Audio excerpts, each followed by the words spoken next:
हल्द्वानी में रेलवे की जमीन से 50,000 लोगों को हटाए जाने में उत्तराखंड के हाईकोर्ट के फैसले पर सुप्रीम कोर्ट ने गुरुवार को रोक लगा दी। सुप्रीम कोर्ट ने कहा कि इतने सारे लोग लंबे समय से वहां रह रहे हैं, उनका पुनर्वास जरूरी है।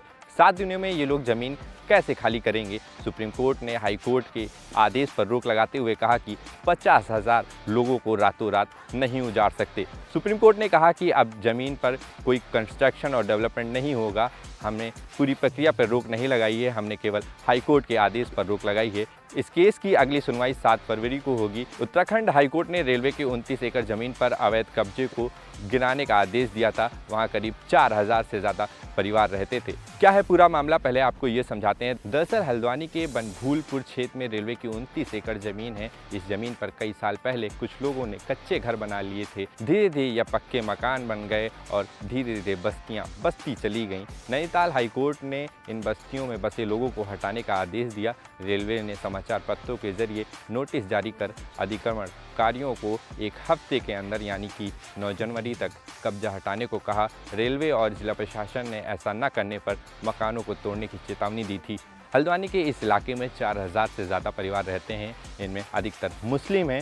सूत्रों की माने तो आज़ादी से पहले इस हिस्से में बगीचे, लकड़ी के गोदाम और कारखाने थे। इनमें उत्तर प्रदेश के रामपुर, मुरादाबाद और बरेली के अल्पसंख्यक समाज के लोग काम करते थे। धीरे धीरे वो यहाँ बसते गए और रेलवे की 29 एकड़ ज़मीन पर कब्जा हो गया।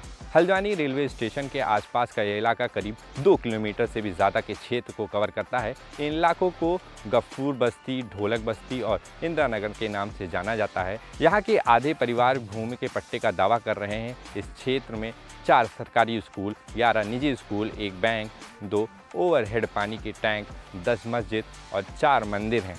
ऐसे में सवाल ये उठता है कि रेलवे की ज़मीन पर इतने बड़े पैमाने पर निर्माण की अनुमति किसने दी? तो इस पर रेलवे मंडल के अधिकारी विवेक गुप्ता की माने तो रेलवे लाइन के पास अतिक्रमण एक राष्ट्रव्यापी समस्या है।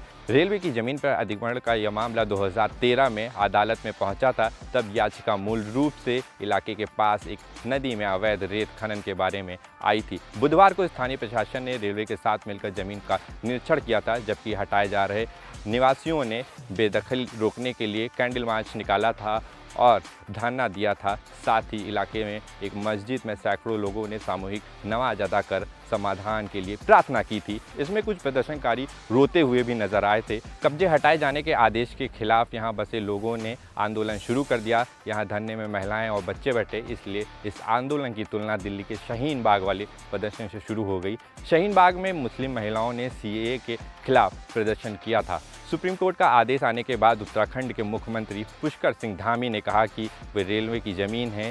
रेलवे विभाग का हाई कोर्ट और सुप्रीम कोर्ट में मुकदमा चल रहा था। हमने पहले ही कहा था जो भी कोर्ट का आदेश होगा हम उसके अनुसार ही कार्रवाई करेंगे।